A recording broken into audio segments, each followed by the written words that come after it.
것 같죠? 네. 우리가 인생을 산다는 게 뭘까? 여러 가지로 표현하지만 그 가운데 인생을 길을 가는 것이다, 그렇게 표현하죠. 그렇습니다. 우리는 인생이라고 하는 길을 가고 있죠.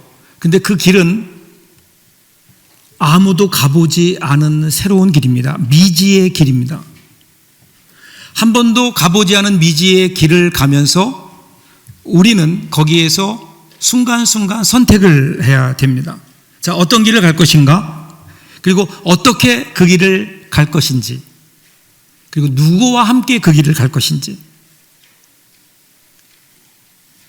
여러분은 지금 어떤 길을 가고 계십니까? 그리고 어떻게 그 길을 가고 있고, 그리고 여러분과 함께 걷고 있는 사람들은 누구입니까? 그래서 인생을 결행도, 곧 선택하고 결단하며 그 길을 가는 것이다, 이렇게 설명할 수 있죠. 그리스도인이 누구입니까? 그리스도인은 이 예수님이 가셨던 길을 가는 겁니다. 예수님을 따라가는 사람들입니다. 하나님의 부르심을 따라 예수가 걸었던 그 길을, 사명의 길을 가는 사람들. 그래서 그런지 초대교회 성도들을요, 그 길을 걷는 사람들이라고 불렀습니다. 오늘 우리들이 걸어가야 되는 길, 그 길, 오늘 우리는 그 길을 잘 걷고 있는지. 예수님께서 예수님을 소개하시면서 내가 곧 길이요 진리요 생명이니 나로 말미암지 않고는 아버지께로 올 자가 없느니라 말씀하셨죠. 우리의 길 되시는 예수님. 그렇다면 오늘 우리는 어떤 길을 가고 있는가? 제대로 된 길을 가고 있는지, 주님이 가셨던 그 길을 오늘 우리는 가고 있는가? 우리가 이 길을 걸으면서 흔히 하는 실수가 하나 있어요. 그것은 우리가 걷는 길이 옳은가 그른가를 판단할 때, 제대로 가고 있는가 아닌가를 판단할 때 그 길이 얼마나 편한가로 판단하려고 하는 생각이 우리에게 있다는 거예요. 얼마나 내가 가는 길이 평안한가, 내가 가는 길이 얼마나 평탄한가, 이것으로 내가 가는 길을 판단하려고 하죠. 그런데 여러분, 편한 길이라고, 평탄한 길이라고 그 길이 옳은 길일까요? 8차선의 포장도로와 꾸불꾸불한 비포장도로 중 어느 길이 좋은 길일까요? 이것은 질문 자체가 성립이 안 됩니다. 왜냐하면 길은, 길 자체가 어떤 길이냐라는 것도 중요하지만 길의 가장 중요한 것은 뭘까요? 그 길이 닿아 있는 곳입니다. 길의 목적지인 거예요. 목적지. 아무리 험한 길이다 하더라도 그 길이 내가 가야 되는 길이라면, 내가 가야 되는 길이 그 길이라면, 내가 가는 목적지가 바로 그 길의 끝에 있다면 우리는 그 길을 가야만 하죠. 그런데 아무리 좋은 길이라도 그 길이 내가 가야만 하는 내 인생의 목적과는 다른 곳이라면 여러분, 그 길을 가는 것은 어리석은 일이죠. 우리 명절 때 보면 교통체증 현상이 있잖아요. 그래서 고향으로 내려가는 하행선은 꽉 막혀요. 그래서 고속 주차장 그러죠. 근데 그 반대편을 보시면요, 서울로 올라오는 길은 텅텅 비어 있어요. 야, 저 길이 텅텅 비어 있는데 내가 왜 이렇게 복잡한 길을 가야 되나? 유턴해서 만일에 그 길로 들어선다면 여러분들이 가고자 하는 곳은 절대로 갈 수가 없죠. 어리석은 일입니다. 왜냐하면 방향이 다르거든요. 그래서 우리가 걸어가는 길은 얼마나 길이 편한가, 얼마나 길이 넓은가 여기에 있지 않고요, 내가 가는 이 길의 끝은 과연 무엇과 맞닿아 있는가, 거기에 누가 있는가. 오늘 여러분이 걸어가는 길은 어떤 길을 걸어가고 있습니까? 여러분이 걸어가는 이 길의 끝에는 과연 무엇이, 그리고 누가 있을까요? 그리스도인들은 예수님이 걸어가셨던 그 길을 걷는 사람들입니다. 그래서 오늘 우리가 읽었던 성경은 예수님이 가시는 길을 우리에게 소개하고 있어요. 자, 18절부터 한번 볼까요? 예수께서 무리가 자기를 에워싸는 것을 보시고 건너편으로 가시기를 명하시니라. 어떻게 시작하나요? 예수님이 계신데 수많은 사람들이 예수님께 몰려온 거예요. 그리고 예수님을 에워싸요. 왜 그랬을까요? 예수님을 칭송하는 거예요. 그 이유는 두 가지예요. 하나는 예수님의 가르침 때문이에요. 예수님 가르침이 그 전에 가르쳤던 서기관들과는 달랐어요. 예수님 말씀을 들으면 그 말씀이 이해가 돼요. 마음에 감동이 돼요. 은혜가 돼요. 그렇게 살고 싶은 마음이 생겨요. 그러니까 사람들이 많이 모여드는 거예요. 예수님 말씀을 들으려고. 또 하나는 예수님께서 그렇게 온 사람들 가운데 혹시 병든 자나 아니면 귀신 들린 자들을 예수님께서 고쳐주셨죠. 그러니까 거기 모였던 사람들이 더 많이 모여지는 거예요. 수많은 사람들이 예수님을 애워싸고 있어요. 예수님의 인기는 최고조에 달했습니다. 자, 그런데 이러한 예수님을 둘러싼 많은 사람들의 환호 속에 예수님께서 어떤 결정을 하시죠? 건너편으로 가시기를 명하시니라. 여기 보면 이 건너편은 어디일까요? 물론 지리적으로 보면 갈릴리 호수 건너편일 거예요. 그런데 그보다 더 중요한 의미가 있죠. 지금 예수님을 애워싸고 예수님 최고입니다. 예수님이 정말 우리의 구세주십니다. 이렇게 환호하는 사람들을 떠나서 아무도 예수님을 알아보는 사람이 없는 그곳으로 예수님이 지금 가시는 거예요. 그래서 그 자리를 떠나시는 겁니다. 자, 이렇게 예수님이 가시는 그 길에 첫 번째 한 사람이 등장해요. 서기관입니다. 서기관. 구약의 율법학자예요. 율법을 누구보다도 잘 알고 있는 사람이에요. 이 사람이 예수님의 그 길을 막으면서 이렇게 얘기해요. 19절 보세요. 한 서기관이 나와 예수께 아뢰되 선생님이요 어디로 가시든지 저는 따르리이다. 여러분, 이 말을 그대로 놓고 보면 얼마나 귀한 고백이에요. 어디로 가든지 나는 예수님을 따라가겠습니다. 칭찬받아 마땅합니다. 그런데 그 다음 절을 보시면요, 예수님이 칭찬하는 것 같지 않으세요. 자, 20절을 잠깐 먼저 볼까요? 예수께서 이르시되 여우도 굴이 있고 공중의 새도 거처가 있으되 인자는 머리 둘 곳이 없다 하시니라. 이게 여러분 예수님이 긍정이에요, 부정이에요? 애매하죠. 물론 직접적으로 너는 안 된다 이렇게 말씀 안 하셨지만 분명히 너는 나를 따라오지 못한다라고 하는 부정적인 의미가 숨어 있어요. 왜 그러셨을까요? 예수님은 따라오겠다는데, 어디든 따라오겠다는데, 그것도 서기관이 따라오겠다는데 왜 예수님은 이렇게 부정적인 태도를 보이셨을까요? 그것은 그가 왜 예수님을 따르려고 하는지 그 의도를 아셨기 때문이에요. 이 서기관은 어떤 의도로 예수님을 따르겠다고 했을까요? 오늘 본문의 배경을 보면 우리가 짐작할 수 있어요. 자, 오늘 우리가 18절부터 읽었지만 그 전에 14절부터 보시면요, 예수님께서 베드로의 집에 가셔서 베드로의 장모가 열병으로 죽어가는데 그를 고치세요. 자, 그러니까 이 소문이 퍼지면서 동네에 있는 모든 아픈 사람들은 다 모인 거예요. 여러분, 전에 드라마 허준 보셨죠? 어느 마을에 갔다가 한 병자를 고치니까 그 동네에 있는 모든 아픈 사람들은 다 모이잖아요.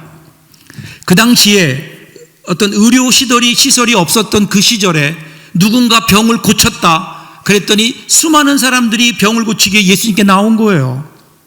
예수님께서 그들을 하나하나 만지시며 병을 고치시고 그리고 그 귀신들을 쫓아내셨어요. 자, 그러니까 여러분, 이 일이 이게 보통 일이냐고요. 이것을 17절을 보시면 마태는 이렇게 해석을 해요. 이는 선지자 이사야를 통하여 하신 말씀에 우리의 연약한 것을 친히 담당하시고 병을 짊어지셨다 함을 이루려 하심이더라. 이게 무슨 말일까요? 지금 그저 단순히 병을 고치는 거로 끝나는 게 아니라는 거예요. 이런 예수님의 모습을 보면서 마태는요, 이사야 선지자의 예언의 실현이다 이렇게 얘기하는 거예요. 그렇다면 구약 성경에 능통한 서기관도 비슷한 생각을 하지 않았을까요? 지금 병자를 고치시고 그리고 그 귀한 하늘나라의 가르침을 주시고 귀신을 쫓아내는 이 모습을, 예수님의 모습을 보면서 구약의 선지자들이 예언했던 그 메시아, 그 구세주, 그가 저 사람이 아닐까? 이 서기관도 같은 생각을 했을 겁니다. 그래서 내가 저 예수라는 사람을 따르면 그러면 내 인생이 달라지겠구나.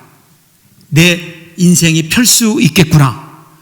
그래서 예수님이 가시는 곳이라면 내가 어디든 따라가겠습니다 라고 예수님께 고백했던 것으로 보여집니다. 이러한 그의 중심, 의도를 아시는 우리 주님께서 20절을 다시 보세요. 예수께서 이르시되 여우도 굴이 있고 공중의 새도 거처가 있으되 인자는 머리 둘 곳이 없다 하시니라. 예수님의 대답이 뭐예요? 너는 내가 가는 길을 지금 알고 있느냐? 예수님을 따라가면 언제나 사람들이 막 몰려오고 환호하고 칭송하고 존경받고, 그래서 이 땅에서 무언가 높은 자리에 올라가고 원하는 것을 얻을 수 있는 길이라고 생각하느냐? 그렇지 않다라는 거예요. 이러한 서기관의 오해를 지적하시는 거예요. 그러면서 야, 여우도 들어가서 쉴 수 있는 굴이 있고 공중의 새도 거처할 둥지가 있는데, 그런데 나는, 예수님은 머리를 두고 쉴 만한 장소조차 없는 피곤하고 험한 길이다. 왜 예수님이 이렇게 말씀하셨을까요? 단지 그냥 이 길이 힘들고 고단하니까 너는 따라오지 못할 것이다, 뭐 그런 의미일까요? 근데 여기 보면요, 예수께서 이르시되 여우도 굴이 있고 공중의 새도 거처가 있으되, 그 다음에 인자는 머리 둘 곳이 없다 하시더라. 예수님을요, 인자라고 표현하세요. 인자, 이것을 우리말로 풀면 사람의 아들, the son of man이라는 거예요. 근데 이 말, 이 인자라는 말이 뭘까요? 인자 말이 어디에 나오는가 하면요, 구약에 보면 다니엘 7장 13절 14절에 보면 인자라는 말이 나와요. 제가 읽어볼게요. 내가 또 밤 환상 중에 보니 인자 같은 이가 하늘 구름을 타고 와서 옛적부터 항상 계신 이에게 나아가 그에게 그 앞으로 인도되매 그에게 권세와 영광과 나라를 주고 모든 백성과 나라들과 다른 언어를 말하는 모든 자들이 그를 섬기게 하였으니 그의 권세는 소멸되지 아니하는 영원한 권세요 그의 나라는 멸망하지 아니할 것이라. 여기 나오는 인자 같은 이, 인자, 그러니까 예수님이 지금 선지자 다니엘이, 예언자 다니엘이 예언했던 그 인자가 바로 예수님이라는 거예요. 예수님이 그 인자라는 거죠. 바꿔 얘기하면 뭐예요? 하나님께 대권을 위임받은 자로서 구름을 타는 신적인 존재예요. 사람들을 하나님의 아들이 되게 하는 분, 구세주, 메시아, 그게 누구예요? 예수님이라는 거예요. 내가 바로 예수다라는 거예요. 내가 바로 구세주. 예수님께서, 예수님 말씀하시기를 내가 바로 그 인자 메시아다라는 거예요. 근데 지금 서기관은 예수님을 뭐라고 부르고 있죠? 선생님 이렇게 불러요. 랍비라는 거죠. 자기의 선생님인 거예요. 자기의 인생을 위하여 무언가를 배울 수 있는 사람 정도? 더 적나라하게 표현하면 자기 인생을 펼쳐줄 수 있는 사람, 자기 인생에 도움이 되는 사람, 즉 자기 인생의 출세의 사닥다리 정도로 예수님을 지금 생각하고 고백하고 있는 거예요. 그런 서기관을 향해서 예수님은 야, 나는 그런 사람이 아니야. 나는 인자야, 인자. 나는 너의 출세와 부귀를 위한 보조 수단이나 도구가 아니야. 나는 너의 주인이야. 나는 너의 구세주야. 나는 너의 하나님이야. 이것을 고백하고 있는 거예요. 자, 여러분, 이 예수님의 말씀을 듣고 서기관은 어떤 결정을 내렸을까요? 예수님을 따랐다 1번, 아니면 예수님께서 떠나갔다 2번. 몇 번이에요? 3번은 없어요. 궁금하죠? 그런데 성경은 침묵해요. 성경이 가르쳐주지 않을 때는요, 별로 중요한 게 아니에요. 그 사람이 따랐느냐 안 따랐느냐는 중요한 게 아니에요. 그리고 지금 성경은 오늘 이 질문을, 그 서기관에게 했던 예수님의 말씀을 오늘 마태복음을 읽고 있는 여러분들을 향해서 질문하세요. 너희는 어떠냐라는 거예요. 이 주님의 물음 앞에 여러분들은 어떤 대답하실래요? 여러분 솔직하게 한번 대답해 보세요. 여러분 예수를 믿는 목적이 뭡니까? 부자가 되는 걸까요? 여러분 부자가 되는 거라면요, 그것이 여러분이 예수 믿는 목적이라면 잘못 오셨다고요. 여기 앉아 계실 게 아니에요. 지금 가서 일하셔야 돼요. 뭐 경제 전문 잡지를 읽고 돈 버는 방법을 연구해야 되지 않을까요? 어느 주식을 사야 빨리 돈을 벌까? 어느 아파트에 투자를 해야 될까? 그걸 연구해야 부자가 될 수 있어요. 혹시 여러분 건강하게 되는 게 여러분의 목적인가요? 그렇다면 여기 계시지 말고요, 병원에 가세요. 아니면 한강변에 나가서 운동하셔야 돼요.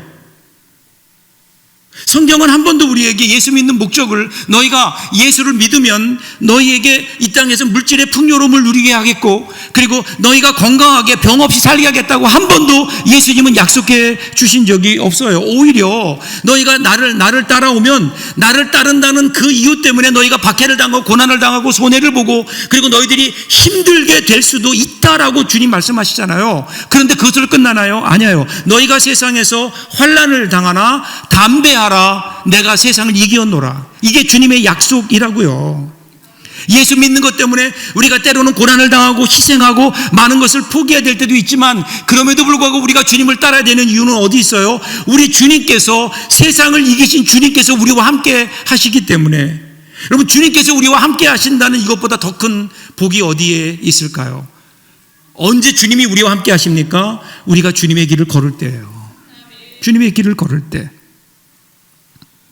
지금 예수님께서는 서기관을 향해 네가 나를 따르려고 하는 목적이 도대체 뭐냐라는 거예요. 예수님이 아니라, 정말 예수님 그분을 따르는 것이 아니라 다른 것 때문에 예수님을 따른다면, 혹시 오늘 우리도 그렇다면 저와 여러분은 서기관이에요. 그러면 우리도 주님을 따를 수 없어요. 그분 주위에서 환호하는 무리는 될지 모르지만 주님을 따라가는 제자는 될 수 없는 거예요. 누가 가능할까요? 예수님이 하나님이심을 고백하는 거예요. 예수님이 주님이심을, 주인이심을, 내 인생의 주인이심을 고백하는 거예요. 그분이 내 인생의 목적이 되어야 돼요. 우리가 주님을 따라가는 목적이 예수님, 그분이어야 되는 거예요. 여기에서 우리 신앙이 시작된다니까요. 여러분, 그래서 예수님께서 이 땅에 계실 때도요, 예수님께서 어느 날 제자들에게 물으셨어요. 너희는 나를 누구라고 하느냐? 나를 누구라고 생각하느냐? 그랬더니 그때 베드로가 뭐라고 고백해요? 베드로의 고백이 마태복음 16장 16절에 나와요. 시몬 베드로가 대답하여 이르되 주는 그리스도시요 살아계신 하나님의 아들이시니이다. 그때 예수님께서 얼마나 기뻐하시는지 몰라요. 그러면서 18절에서 뭐라고 말씀하세요? 또 내가 내게 이르노니 너는 베드로라. 내가 이 반석 위에 나의 교회를 세우리니 음부의 권세가 이기지 못하리라. 여기 베드로가 반석이라는 뜻이라고요. 기초인 거예요. 우리 신앙의 기초가 어디 있을까요? 우리가 주님을 따라가기를 원한다면, 오늘 정말 우리가 주님을 따라가는 제자가 되기를 원한다면, 그러면 오늘 우리의 고백이 바뀌어야 되는 거예요. 우리의 진실한 고백이 선생님이요 이것이 아니라 주님이, 예수님이 우리의 주인이심을 고백하는, 주는 그리스도시요 살아계신 하나님의 아들이십니다. 이 고백이 있을 때에 우리는 비로소 주님의 뒤를 따라갈 수 있는 거예요. 이 고백이 없다면 그 어느 누구도 주님의 뒤를 따라갈 수 없어요. 주님을 따라간다고 하면서 여전히 자신의 길을 가는 사람인 겁니다. 오늘 저와 여러분들에게 이 고백이 있는지 고백하십시오. 예수님은 나의 주인이시라고. 그리고 우리는 그분의 뒤를 따라가는 제자가 될 수 있지 않을까요? 자, 그리고 났더니 두 번째 또 다른 한 사람이 등장해요. 21절 22절 보세요. 제자 중에 또 한 사람이 이르되 주여 내가 먼저 가서 내 아버지를 장사하게 허락하옵소서. 예수께서 이르시되 죽은 자들이 그들의 죽은 자들을 장사하게 하고 너는 나를 따르라 하시니라. 두 번째 사람, 제자는 이미 부르심을 받은 사람이에요. 주님을 따라가겠다고 고백하고 주님을 따라가는 사람이에요. 그런데 그 제자가 뭐라고 하죠? 내가 주님을 따라가지만, 그런데 지금은 아닙니다. 지금은 먼저 가서 아버지의 장례를 치르게 해 주십시오. 그 후에 내가 주님을 따르겠습니다. 이렇게 이야기를 해요. 근데 이에 대한 예수님 대답이 뭐예요? 죽은 자들이 그들의 죽은 자들을 장사하게 하고 너는 나를 따르라 하시니라. 언뜻 들으면 이해가 잘 안 돼요. 갔다 오면 될 텐데. 그런데 왜 예수님이 이런 말씀을 하실까요? 자, 보세요. 먼저 서기관은 주님 내가 어디 가든지 주님을 따르겠습니다 그랬더니 너는 나를 못 따라와 이렇게 말씀하시고요. 이 제자에게는 내가 아버지의 장례를 치르고 나중에 따르겠습니다 그랬더니 뭐예요? 안 돼. 너는 지금 나를 따라야 돼. 왜 이렇게 말씀하실까요? 서기관은 별 필요가 없고 제자는 필요해서 그러셨을까요? 아니잖아요. 여러분, 함께 동행한다, 주님을 따라간다, 동행한다. 여러분, 그러면 누가 힘들까요? 여러분 생각해 보세요. 어른이 3살짜리 아이와 함께 걸어간다면 누가 더 불편할까요? 아이는요 불편하지 않아요. 그냥 지 갈 길 가요. 지가 가고 싶은 대로 가요. 가다가 힘들면 주저앉아요. 그만이에요. 자기 길을 가면 그만이에요. 그런데 어른은 달라요. 어른은 그 아이를 데리고 가려면 어떻게 되죠? 그 아이와 보폭을 맞추고 속도를 조절하고 혹시라도 다른 데 위험한 데로 아이가 뛰어가지 않을까 그 아이의 손을 잡고 함께 가야만 하는 거. 이게 어른의 몫이에요. 그렇다면 오늘 우리가 주님과 동행한다는 것, 우리는 그것이 마치 우리가 선심 쓰는 것처럼 주님과 내가 동행해 주는 것처럼 그것이 뭐 내가 대단한 일이나 하는 것처럼 생각하지만 정작 주님과 우리가 주님을 따라간다면, 그래서 주님과 우리가 동행한다면 그럼 누가 힘들까요? 우리는 우리 마음대로 살걸요. 여전히 지금처럼 죄 많고 연약한 우리는 그냥 우리 마음대로 이렇게 저렇게 살아갈 거예요. 그런데 우리와 함께 동행하시면 어떻게 돼요? 주님이 우리를 케어하셔야 되잖아요. 주님이 우리와 보폭을 맞추셔야 되잖아요. 주님이 우리 손을 잡아 이끌어 주셔야 되잖아요. 불편하시다고요, 주님이. 그럼에도 불구하고 주님께서 너는 지금 나를 따라와라 핑계 대고 그 자리를 떠나려고 하는 제자를 잡으면서 안 돼, 너는 나를 따라와야 돼. 이거 하나의 은혜인 거예요, 은혜. 여러분, 이 은혜에 붙잡히지 않으면 어떻게 우리가 주님을 따라가겠어요? 나의 의지로 따라간다고요? 나의 열심으로 주님을 따라간다고요? 천만의 말씀. 그랬다면 오늘 우리의 모습이 이럴까요? 또 하나, 왜 아버지의 장례도 가지 말고 먼저 예수님을 따르라고 했을까요? 여러분 생각해 보세요. 부모님이 돌아가셨으면 당연히 가야죠. 자, 그런데 오늘 본문을 조금 더 깊게 들여다보시면 만일에 그 제자의 부친이 죽었다면, 그래서 상중에 있다면 당연히 지금 상가의 집에 가 있을 거예요. 근데 지금 그렇지 않은 거예요. 그리고 실제로 그 부친이 죽은 경우라면 예수님께서 이렇게 말씀하지 않으세요. 예수님 뭐라고 하세요? 죽은 자들로 자기의 죽은 자들을 장사하게 하고, 복수로 쓰였다고요. 일반화 시킨 거예요. 만일에 그 제자의 경우였다면 죽은 자로 자기의 죽은 자를 장사하게 해라, 이렇게 얘기하지 않았을까요? 죽은 자들이라는 것은 일반적이고 보편적인 얘기를 한 거예요. 이런 것들을 비추어 볼 때 지금 제자는 지금 금방 아버지가 돌아가신 상중이 아니에요. 근데 아버지가 연로하세요. 그러니까 그 아버지가 언제 돌아가실지 모르지만 먼저 그 아버지가 돌아가실 때까지 아버지를 잘 모시고 나서 먼저 그 일을 한 후에, 그리고 나서 나중에 내가 주님을 따라가면 안 되겠습니까? 이런 뜻이에요. 여러분, 주의 길은요 나중이 없어요. 지금 걷지 않으면, 지금 결단하지 않으면 걸을 수 없는 길이 주의 길이에요. 우리 인생의 최우선에 두지 않으면 결코 걸어갈 수 없는 그 길이 주의 길이에요. 나중이라고요? 여러분, 오늘은 하나님의 시간이지만 나중은 사탄의 시간이에요. 그것은 사탄에게 우리의 시간을 맡겨놓는 것과 같아요. 오늘, 지금. 그런데 오늘 우리의 모습을 보면 항상 주님의 말씀에 주님이 나를 따라오너라고 명령하실 때 그때 우리의 대답은 주로 어떤 줄 아세요? 주님, 당연히 따라야죠. 그런데 지금은 아닙니다. 지금은 내가 할 일이 좀 있어요. 지금은 내가 이런 일들이 먼저 급한 일이 있어서 그 일을 한 다음에 내가 주님을 따라가면 안 되겠습니까? 그때 주님이 안 된다예요. 우리 생각이 그렇지 않나요? 어느 그 신학교에서 이제 보통 신학생들이 이제 기숙사 생활을 많이 하거든요. 경건 훈련을 위해서. 그래서 이제 방학이 됐어요. 방학이 되니까 고향으로 돌아가는 거예요. 고향으로 돌아가는데 얼마나 기쁘겠어요. 오랜만에 고향으로 돌아가니까 이제 마음이 들떠 있는 학생들에게 교수님이 그렇게 물었대요. 여러분, 지금 당장 여러분들이 천국에 갈 수 있다면 천국으로 바로 가겠습니까? 아니면 고향집으로 가겠습니까? 이건 뭐로 대답하실래요?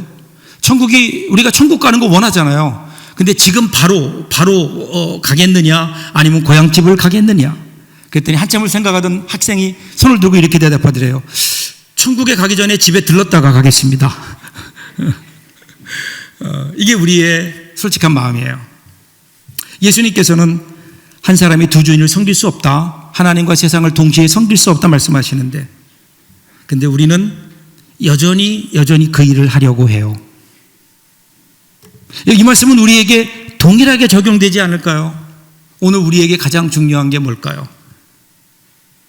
혹시 우리도 모르는 사이에 대학 입학시험을 준비하는 자녀들에게, 혹시 우리도 모르는 사이에 예수 믿는 것보다 공부가 더 중요하다고 하는 사인을 보내고 있는 것은 아닐까? 그래서 그것을 먼저 한 다음에 교회는 나중에 가도 되지 않을까? 혹시 우리가 그러한 생각 속에 사로잡혀 있는 것은 아닐까? 나중에 사업이 잘 되고 일이 잘 풀리면 그때 가서 내가 하나님 교회 봉사를 하겠습니다. 교회에 와 있지만 신앙생활을 한다고 하면서 여전히 천국 집에 대한 소망보다는 오늘 우리가 살아가는 우리의 삶의 현실 속에서 어떻게 하면 우리의 아파트 평수를 높이고 차를 바꾸는 일에도 우선권을 두고 살아가고 있는 것은 아닌가? 여전히 우리는 세상과 하나님 사이에 저울질을 열심히 하고 있다고요. 그런데 성경은 분명히 얘기해요. 그것들이 중요하지 않다는 게 아니에요. 그러나 두 주인은 있을 수 없다는 거예요. 우리 주님은 안 된다고 하시는데 오늘 우리는 그 어려운 일들을 계속 하잖아요. 하나님 앞에서 열심히 저울질을 하고 있어요. 과연 무엇이 더 중요할까? 여러분, 예수님 따른다는 게 도대체 뭘까요? 예수님을 내 삶의 가장 첫 자리에 모시는 거예요. 그분의 절대적인 주권을 인정하는 거예요. 그래서 예수님을 따른다는 것은 예수님이 우리 인생의 1번이 되시는 거예요. 그러기에 어떤 것에도 이 예수님의 자리를 양보하지 않는 것, 그럴 때 여러분 우리가 주님을 따라갈 수 있지 않을까요? 그리고 주님을 따라가는 사람, 그리스도인, 여러분 이것은요 열심이 아니라 주님의 부르심을 따라 우리가 갈 수 있는 거잖아요. 근데 우리의 열심에는 한계가 있다고요. 우리는 틈만 나면 어떻게든 주님의 길을 떠나려고 핑계대려고 해요. 그때 우리를 주님을 따르라고 강권하시면서 우리를 붙들어 주시는 주님의 그 은혜가 오늘 우리를 붙들고 주님의 길을 가게 하는 것 아닐까? 사랑하는 여러분, 그리스도인은 주님을 따라가는 사람들입니다. 주님이 가셨던 그 길을 가는 사람들입니다.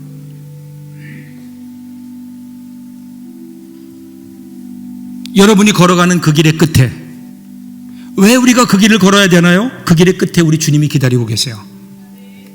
주님이 우리의 보상이 되시는 거라고요.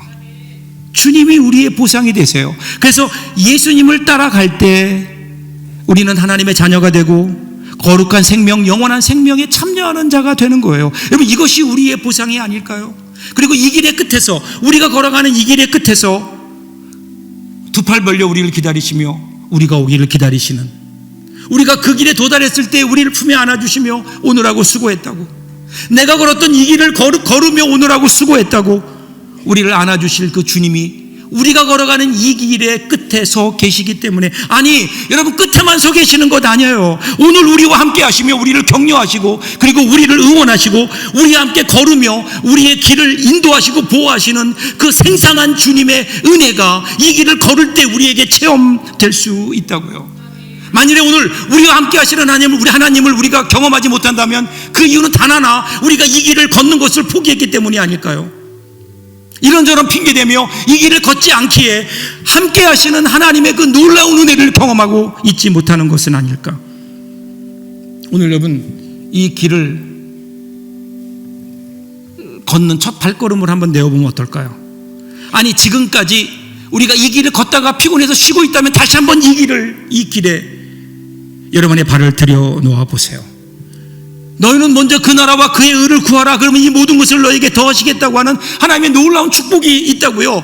여러분, 이 순서가 중요하지 않을까요? 먼저 우리는 하나님의 나라와 의를 구하고, 하나님께서 주님이 원하시는 그 길을 향해 우리의 발걸음을 내어 디딜 때, 그때 여러분, 거기에는요 내 세계가 아니에요. 지금까지 살아왔던 나의 세계가 아니에요. 이 세상이 보여주는 세계가 아니에요. 하나님이 준비하시고 하나님이 예비하신 하나님의 세계, 하나님의 그 은혜를, 영광을 경험하며 우리들이 이 땅에서 살 수 있는데, 오늘 여러분, 저와 여러분에게 이 귀한 출발의 발걸음이 있기를 간절히 소원합니다. 기도하겠습니다.